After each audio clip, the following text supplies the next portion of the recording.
Phase 2 में आप phase 1 वाली सारी एक्सरसाइजेस कंटिन्यू कर सकते हैं। साथ में कुछ एडिशनल एक्सरसाइजेस हैं जिसमें mild use of active shoulder muscles रहेगा, वो मैं आपको डेमोन्स्ट्रेट कर रही हूँ। अब मूव करते हैं फेज 2 की एक्सरसाइजेस जो फ्रोजन फेज है। फ्रोजन फेज में पेशेंट का दर्द कम हो जाता है और स्टिफनेस थोड़ी बढ़ जाती है। इन एक्सरसाइजेस के लिए हम एक स्टिक का यूज करेंगे। स्टिक को आप सिंपल कोई छड़ी भी ले सकते हो जो आपके घर में अवेलेबल है। अपना जो अफेक्टेड लिम्ब है उससे ऊपर की तरफ से पकड़ लीजिए और जो साउंड लिम्ब है उससे स्टिक के बेस को पकड़ लीजिए। धीरे धीरे आप साउंड लिम्ब को से पुश करते रहेंगे और अफेक्टेड लिम्ब की रेंज को खोलते रहेंगे।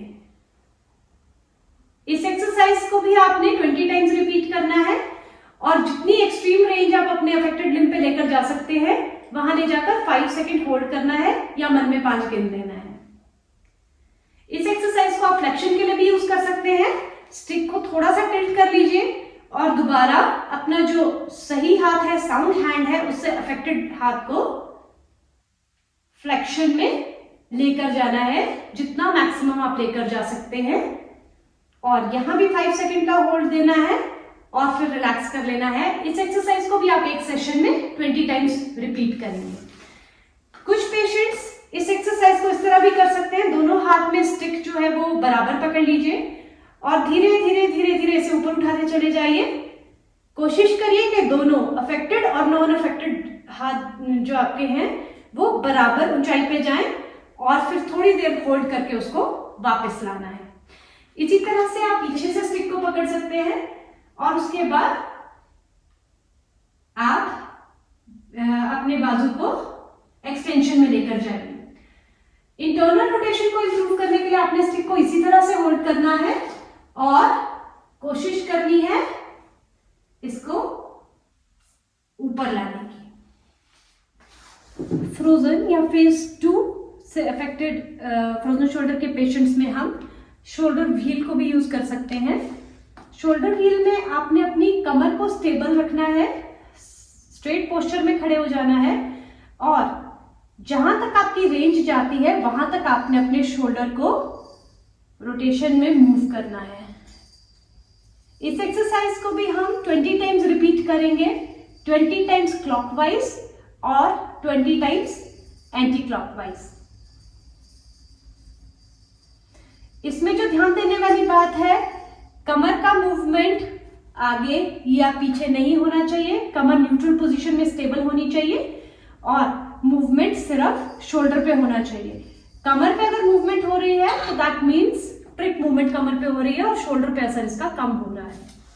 फेज 2 के पेशेंट्स में और इवन फेज 3 के पेशेंट्स में भी हम शोल्डर लेडर को यूज कर सकते हैं। जैसा कि आपने देखा फेज 1 में हमने शोल्डर की मसल्स की एक्टिव इन्वॉल्वमेंट बिल्कुल नहीं की थी, लेकिन फेज 2 और फेज 3 में आप शोल्डर की मसल्स की माइल्ड एक्टिव इन्वॉल्वमेंट कर सकते हैं।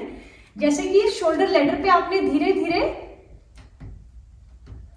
क्लाइंब करना है फिंगर्स के साथ, वैसे ही इक्वी डिस्टेंट खड़े हो जाना है बॉल के साथ।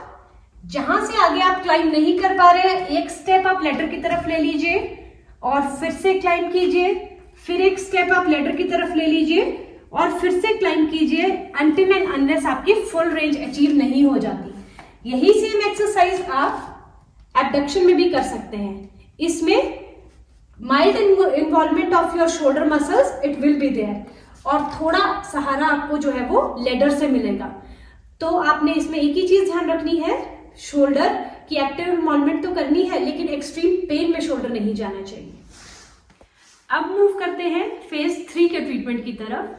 फेज 3 में जो पेशेंट का शोल्डर है वो पेन फ्री हो जाता है और स्टिफनेस उसमें काफी बढ़ जाती है। पेशेंट को इतना तकलीफ नहीं रहता है लेकिन शोल्डर जो है वो काफी जकड़ा जाता है, उसकी रेंज काफी कम हो जाती है, जिसकी वजह से पेशेंट जो है वो अपना डे टू डे की एक्टिविटीज में काफी हैंडीकैप महसूस करता है। पेन के कम हो जाने की वजह से हम फेज 3 में कुछ एक मसल स्ट्रेंथनिंग एक्सरसाइज की तरफ जा सकते हैं और एक्टिव मसल इन्वॉल्वमेंट की तरफ जा सकते हैं। फेज 3 में हम सारी एक्सरसाइजेस परफॉर्म कर सकते हैं जो हमने फेज 1 फेज 2 में की। इसके अलावा कुछ एक रेजिस्टेंस एक्सरसाइजेस हम ऐड करेंगे, रेंज ऑफ मोशन एक्सरसाइजेस हम ऐड करेंगे। जैसे सबसे पहले हम एक थेराबैंड ले लेते हैं। थेराबैंड को दोनों तरफ से लॉक करके इस तरह से दोनों बाजू अपनी कमर के साथ लगा लेंगे और फिर दोनों तरफ के शोल्डर को ऑपोजिट साइड हम पुल करेंगे। इससे हमारे एक्सटर्नल रोटेटर्स की स्ट्रेंथनिंग होगी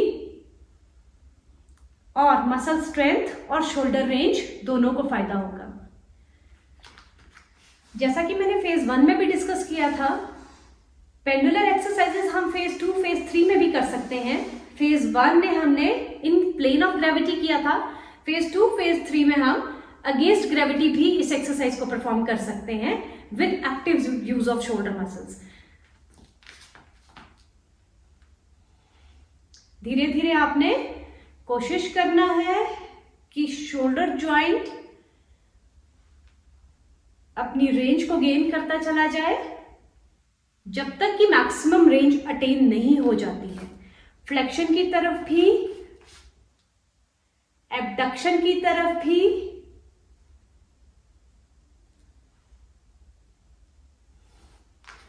और सर्कुलर मोशन में भी आप ये सारी एक्टिविटीज एंटी ग्रेविटी परफॉर्म कर सकते हैं, with weight, with resistance perform कर सकते हैं, जिससे मसल स्ट्रेंथनिंग भी होगी और साथ के साथ रेंज ऑफ मोशन भी काफी हद तक आपको कंफर्टेबल रहेगी।